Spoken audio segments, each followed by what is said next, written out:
Hello there, my name is Christopher Pryor and I'm a lecturer in Imperial History at the University of Leeds, and I'm here today to discuss the British Empire. And today I'm going to have a look at the question, how far do you agree that the First World War marked a decisive change in Britain's control over its empire in the years 1870 to 1980? As historians, I think it's interesting, we tend to be fascinated by the idea of turning points, of decisive moments when things change completely. And the history of the British Empire is no different from this general trend. A good deal has been said about when Britain's control over her empire started to weaken. At the end of the First World War, the British Empire had reached its territorial peak. In addition to the territories she already had, Britain added lands from Africa and the Middle East. She took German East Africa, which was renamed Tanganyika, and some of German West Africa, the colonies of Cameroon and Togoland, which were split between Britain and France after the war. In addition, in the Middle East, land was divided up more or less along the lines of what the British and the French had agreed in the secret Sykes-Picot Agreement. Britain took Palestine, Transjordan, the Gulf states and Iraq. However, it's often asserted that the First World War marked the major turning point in the degree of control that the British had over their empire. In looking at such a massive period of time, between 1870 and 1980, there are plenty of things that we could have looked at but just can't fit in for reasons of time.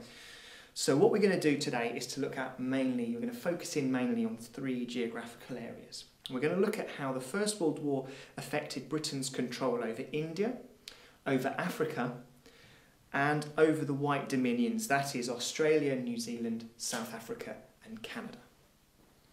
Then, before any conclusions are made, what we're going to be doing is look at a couple of other processes that could be said to be a result of the First World War, some more slightly indirect consequences of the First World War. It's clear that the First World War had a profound impact upon the political nature of India. Indians, including most of the emergent Indian nationalist movement, supported Great Britain. The level of support was immense. Nearly 1.5 million Britons and Indians left India to fight during the war. And furthermore, the country got saddled with huge debts as a direct result of the war. India had to pay over £146 million and suffered inflation and a severe shortage of essentials too. Now, these contributions raised Indian nationalists' hopes that they would get the credit and recognition that they thought they deserved. It was during this time that they started to be really vocal in calling for nationalist aims to be fulfilled. At the same time, Britain's war allies publicly asserted that the conflict was being fought to defend the rights of nations, and this is perfectly embodied with what Woodrow Wilson, the American president, is saying, both during the end of the First World War and immediately after it. So these calls, both from Indians and from Britain's allies, led the British to make a definite statement as to their aim. And in 1917, you have the Secretary of State for India, E.S. Montagu. He declares that the eventual aim was that India would one day have responsible self-government but remain a part of the empire. This is a massive change compared to what's been said previously. However, this declaration should not be thought of as the beginning of the end in terms of what the British thought about the empire.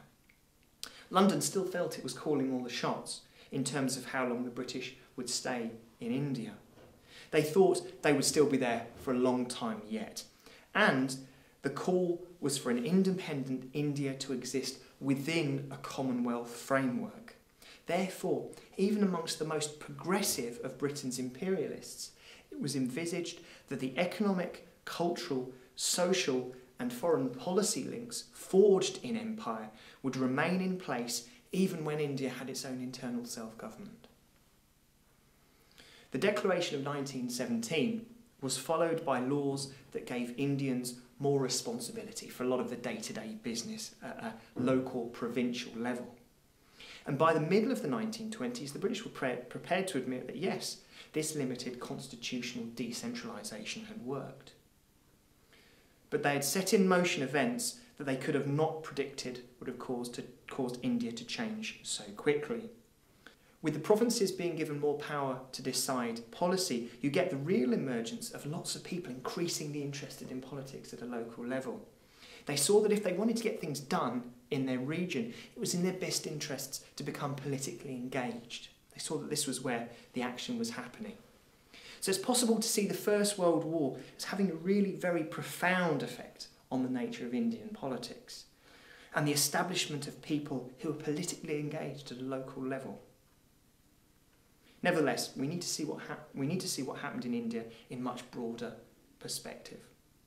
The First World War merely accelerated processes that were happening already before 1914. Before 1914, there had already been a real maturing of the Indian nationalist movement.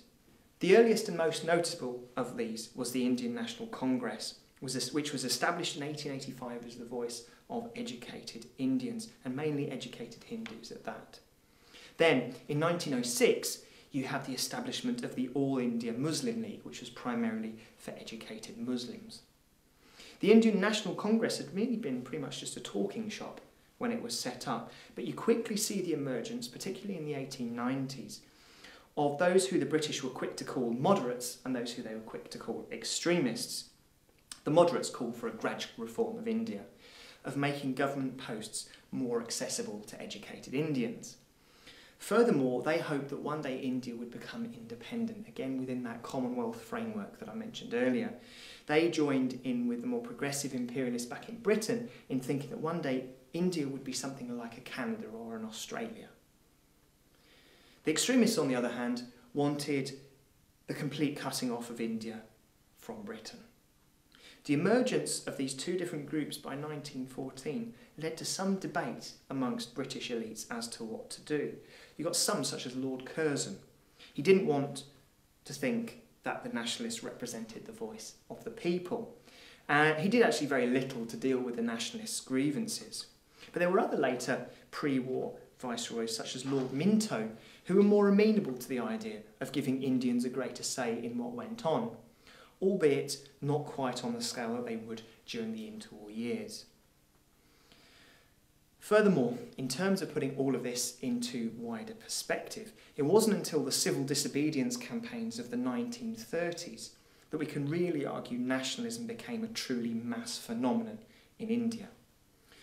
The British consequently still believed that they could hold on to India, and in this case it was the Second World War that really marked the end of British power. It was during this that you have the massive Quit India movements of the 1940s, and 1942 in particular. This, alongside other events, helped convince most of the British government that it was necessary to arrange a withdrawal from India sooner rather than later. Moving on to our second part now, the White Dominions. A strong case could be made that the First World War led to a direct change in the amount of control that the British had over the White Dominions.